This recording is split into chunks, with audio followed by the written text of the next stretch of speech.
Who are you? Purity Ring. Megan James. And Megan, who's beside you from Purity Ring? Corian Roddick. Hello, Corin. Hello. Hello, Purity Ring. Hello. Welcome to Vancouver, British Columbia, Canada. Thank you.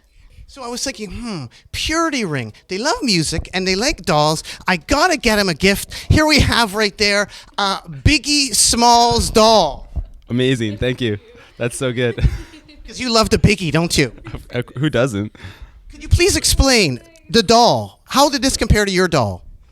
Well, it's mine was soft, like you could squish it. Like mine, I was thinking more along the lines when I made mine, of it to be something that you would like sleep, like have like a bed doll, you know, like a teddy bear. But maybe you could use it as a teddy bear too. You can make clothes for it. Yeah. You should make an outfit for him. So Purity Ring are from Edmonton, Correct. Alberta, Canada. And I was thinking Edmonton flavor. Is this, Megan and Corin, the Edmonton flavor as exemplified on Ion magazine? What do you mean by Edmonton flavor? That's before. This is the Edmonton... Us. No, if we turn it around, please. Is this the Edmonton flavor? Could you please explain? You made these clothes, didn't you? Could you explain? Actually, this was like a there was a wardrobe there, but no. Does it say Edmonton flavor somewhere in this article? I'm just thinking that is kind of like an Edmonton flavor. That's what it looks like. Could this be the Edmonton flavor? I guess I'm asking you, Purity Ring. You make clothes, Megan. Is this the Edmonton flavor? What does this? I haven't. Can I swear? Yes, please go ahead. I don't. Yes, this is. Is this the Edmonton flavor? Not really. I don't know what it means. What is the Edmonton look? What is the Edmonton flavor? I haven't been there in so long. Maybe like this plus this. You know what I mean? Probably lots of plaid, more like what you got going on. Yeah. Probably you too. Purity Ring, the importance of this particular website, Weird Canada. What can you tell people about Weird Canada? This is a precious website. Didn't they just do something really like they like won an award last year or in January or something? I think they're up for some CBC award and they won. Yeah, which is great. They won? I didn't know that. That's awesome. Yeah. What can you tell the people about Weird Canada and the Weird Fests? Our really good friend Aaron Levin started Weird Canada. And Jesse Locke. Yeah, Jesse Locke. From SIDS. Yes. Yeah. And I used to live on the same apartment floor as Aaron Levin, so I guess that's how we knew him. And yeah, he was like, there was a time. Yeah, Megan lived in that building too for a little while. So did Cecil from Born Gold. I think Eric Chang did for a while. Yeah, that was anyway. Yeah, I guess there was a time when like there wasn't really much going on in Edmonton, and Aaron Levin started like putting on these awesome shows, and like has really built this website, and it's like an amazing place to discover, I don't know, underground things in Canada. Like Weird Canada, an amazing website, but also they have these weird fests, which you guys played as Gobble Gobble, right? Yes, we did. Well, I did. Megan probably wasn't in the band anymore at that point, but I definitely played maybe 2 or 3 Weird Fests with Gobble Gobble. Now, the Famines are on the bill right here, and I think the Famines, they exemplify Edmonton work ethic. Yeah, they work really hard. They tour more than any band I think I've ever known. If you take a look at their cassettes, this is a cassette they put out. Check this out. Pull this out. What do you see inside the cassette? Okay, so the book. The book. Like, hello for a second. A book in a cassette. Cassette-sized book. Ray is like a graphic designing genius, and everything he makes is kind of like, it's like black and white and simple and beautiful. It's gorgeous. Here we have the Famines, an example of Edmonton work ethic, like really working hard. Like a lot of bands from Edmonton, they tour, they put out great releases, but it doesn't stop there for Raymond. What's amazing is Raymond has documented every single band. I don't know if you guys remember this. What can you tell the people about this right here? From 1956 to 2008, what did Raymond do? Should we open it up? Yes, please, go ahead. This is to show to people. Yeah, a map of all the music that's existed in Edmonton since 1956. And feel free to like spread out if you'd like here. Hang on, I'm going to get a paper cut. What is going on right here, Megan? Please explain. Okay, so we're extending all of the bands from 56 to 2008. I don't think we should go all the way. There's something folding over there. Oh, no, feel free. This is what it's meant for. It's meant to expand. This shows... Go like around a room 3 times. And what's wild about this is people think, oh, Edmonton, not many bands came out of Edmonton. I think this proves that Edmonton rules, doesn't it? This is killer. Yeah, look at this. And it Okay, goes all the way to... shout out. The what is Purity Ring's not on here though. No, because I guess 2008. Were you started by 2008? 2011. So you're not on there. The fonts extending.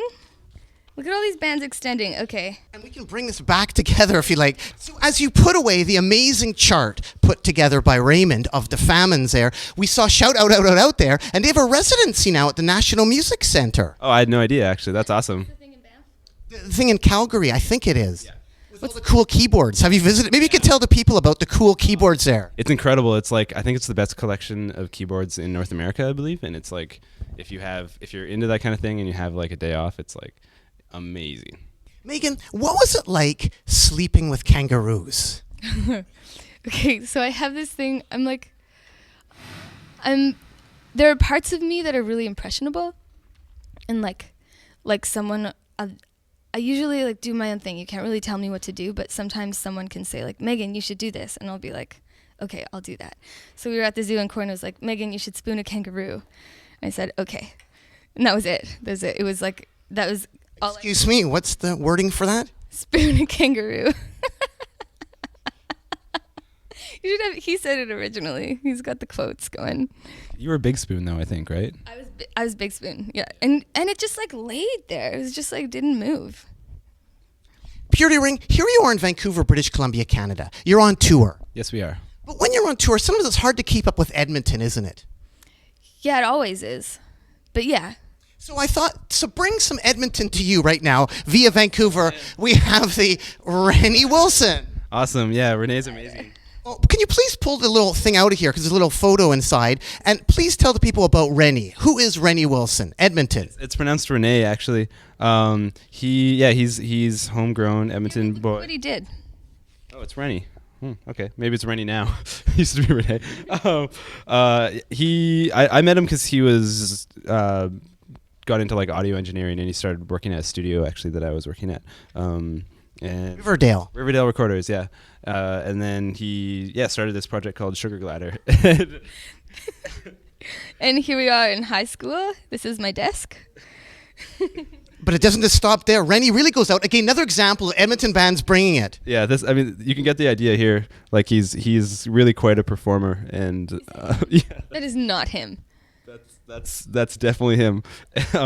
He just he goes for it. He's one of those guys who just. Seen this? Yeah, this is so amazing. This is his debut record. Yeah. Yeah, he looks amazing. He's a very handsome man. How about the LRT tunnels? Aren't there some gigs at LRT tunnels? Yeah, that happened. Like the abandoned ones? Yeah. I can't remember who put those on those shows. Was it Weird Canada probably, I think? Yeah. I missed it actually, but I heard it was really crazy. It's like there was a kind of a summer where I think people were putting on crazy shows all over, and that was one of the ones that happened. I got my car window smashed at one of those shows. It was Mac DeMarco and like Brazilian Money or something. And you know, all those like kind of rotten kids would go to those shows. And the cops came, there was like a helicopter, and they started shining the spotlight. This was at the End of the World. There's this place in Edmonton called End of the World, by the river valley. Anyway, all the kids like ran out through this one narrow pathway, and I was parked at the end on the road. And when I got back, there was like an ice pack thrown in my back window. I was so mad. And I still don't really like Mac DeMarco. His music's great. He's like great, but that's like what I think of every time, and I just get a little sour. When was that gig? And were there really helicopters with lights? That's incredible. It was like the cops came with a helicopter. It was fucked. Yeah. Edmonton is amazing. The packaging, that is Edmonton flavor. So helicopters with lights are Edmonton flavor? You need to wait till the end of the interview to ask about Edmonton flavor. Here we are. Described. Megan, Starboard. Starboard? Megan, Starboard. What does this mean? What type of boat does your brother have? Sailboat. Oh gosh. Okay. He knows. Port. Yeah. Port, yes. What sailing terms do you know, and what type of boat does your brother have? They had a Yorkton. It was from like 1970. How long? Something. 38 feet. Yeah. Yeah, they tried to sail it from Puerto Vallarta to Hawaii last year in January and February and didn't make it. So the boat is gone. but my brothers are not, which is great. What happened? Did they have to get rescued? Yeah. Yeah. Are we really doing this? Yeah, I'd like to know. I'm fascinated. So, okay. Were you on the boat first off? I wasn't. I did almost go. That's like I really almost went. I'd gone on every trip previous to that, and that was the first one I didn't, because I was afraid that we might have like work to do, so I didn't go. Anyway, yeah, it was my oldest brother and youngest brother, both of whom are older than me, and the oldest one's son, who's 8, and they got like 3 days away from Hawaii, and then there was an unexpected storm, and the mast broke, and they had to call the Coast Guard, and the closest like people who could rescue them was like an 850-foot cargo ship. And actually, if you go to, I think it's on CBC, you can see like my brother telling the story. And it's like 20 minutes long, but it's a really good story, and he like cries and stuff. It's really good. But yeah, they sunk, and the cargo ship the cargo ship, like there was like anyway, I shouldn't say that, but they sunk after the cargo ship came, and had to get rescued like from the water. And you almost were on that trip because you had done some trips with them previously. Yeah, I wanted to be on it, actually. But yeah, it wasn't, so here I am. Well, thanks much, Purity Ring. Keep on rocking in the free world, and do. Doot, doot.